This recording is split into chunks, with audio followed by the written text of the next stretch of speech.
ওয়াদা করেছেন আল্লাহ মোনাফেক পুরুষ ও মোনাফেক নারীদের এবং কাফেরদের জন্য দোজকের আগুনের, তাতে পড়ে থাকবে সর্বদা, সেটাই তাদের জন্য যথেষ্ট। আর আল্লাহ তাদের প্রতি অভিসম্পাত করেছেন এবং তাদের জন্য রয়েছে স্থায়ী আযাব।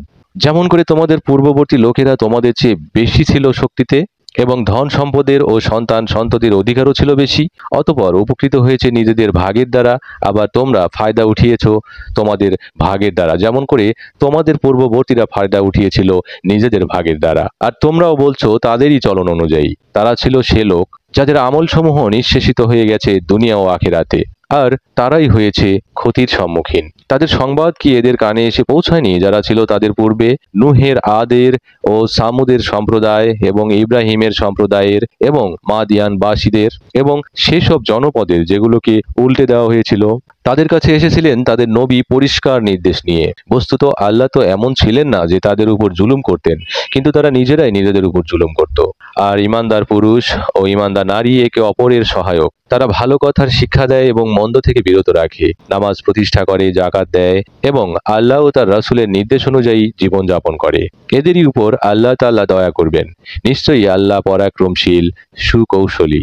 আল্লাহ ইমানদার পুরুষ ও ইমানদার নারীদের প্রতিশ্রুতি দিয়েছেন কানন কুঞ্জের, যার তলদেশে প্রবাহিত হয় প্রস্রবণ। তারা সেগুলোরই মাঝে থাকবে, আর এসব কানন কুঞ্জে থাকবে পরিচ্ছন্ন থাকার ঘর। বস্তুত এই সমুদয়ের মাঝে সবচেয়ে বড় হলো আল্লাহর সন্তুষ্টি। এটি হলো মহান কৃতকার্যতা। হে নবী, কাফেরদের সাথে যুদ্ধ করুন এবং মুনাফিকদের সাথে তাদের সাথে কঠোরতা অবলম্বন করুন। তাদের ঠিকানা হলো দোজক এবং তা হলো নিকৃষ্ট ঠিকানা। তারা কসম খায় যে আমরা বলিনি, অথচ নিঃসন্দেহে তারা বলেছে কুফরি বাক্য এবং মুসলমান হবার পর অস্বীকৃতি জ্ঞাপনকারী হয়েছে। আর তারা কামনা করেছিল এমন বস্তুর যা তারা প্রাপ্ত হয়নি। আর এসব তারই পরিণতি ছিল যে আল্লাহ ও তার রাসূল তাদেরকে সম্পদশালী করে দিয়েছিলেন নিজের অনুগ্রহের মাধ্যমে। বস্তুত এরা যদি তওবা করে নেয় তবে তাদের জন্য মঙ্গল, আর যদি তা না মানে তবে তাদেরকে আযাব দেবেন আল্লাহ তাআলা, বেদনাদায়ক আযাব দুনিয়া ও আখিরাতে। অতএব বিশ্ব চরাচরে তাদের জন্য কোনো সাহায্যকারী সমর্থক নেই। তাদের মধ্যে কেউ কেউ রয়েছে যারা আল্লাহ তাআলার সাথে ওয়াদা করেছিল যে তিনি যদি আমাদের প্রতি অনুগ্রহ দান করেন তবে অবশ্যই আমরা ব্যয় করব এবং সৎ কর্মীদের অন্তর্ভুক্ত হয়ে থাকব।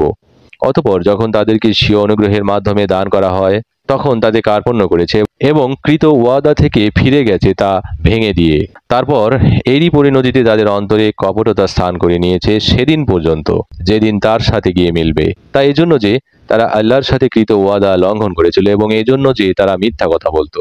তারা কি জেনে নেয়নি যে আল্লাহ তাদের রহস্য ও সলা পরামর্শ সম্পর্কে অবগত এবং আল্লাহ খুব ভালো করেই জানেন সমস্ত গোপন বিষয়। সে সমস্ত লোক যারা ভর্ৎসনা বিদ্রূপ করে সেসব মুসলমানদের প্রতি যারা মন খুলে দান খয়রাত করে এবং তাদের প্রতি যাদের কিছুই নেই শুধুমাত্র নিজের পরিশ্রমলব্ধ বস্তু ছাড়া, অতঃপর তাদের প্রতি ঠাট্টা করে, আল্লাহ তাদের প্রতি ঠাট্টা করেছেন এবং তাদের জন্য রয়েছে বেদনাদায়ক আযাব। তুমি তাদের জন্য ক্ষমা প্রার্থনা করো আর না করো, যদি তুমি তাদের জন্য ৭০ বারও ক্ষমা প্রার্থনা করো তথাপি কখনোই তাদেরকে আল্লাহ ক্ষমা করবেন না।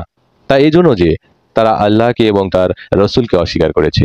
বস্তুত আল্লাহ নাফরমানদেরকে পথ দেখান না। পেছনে থেকে যাওয়া লোকেরা আল্লাহ রসুল থেকে বিচ্ছিন্ন হয়ে বসে থাকতে পেরে আনন্দ লাভ করেছে, আর জান ও মালের দ্বারা আল্লাহর রাহে জেহাদ করতে অপছন্দ করেছে এবং বলেছে এই গরমের মধ্যে অভিযানে বের হইও না। বলে দাও, উত্তাপে জাহান্নামের আগুন প্রচণ্ডতম, যদি তাদের বিবেচনা শক্তি থাকতো।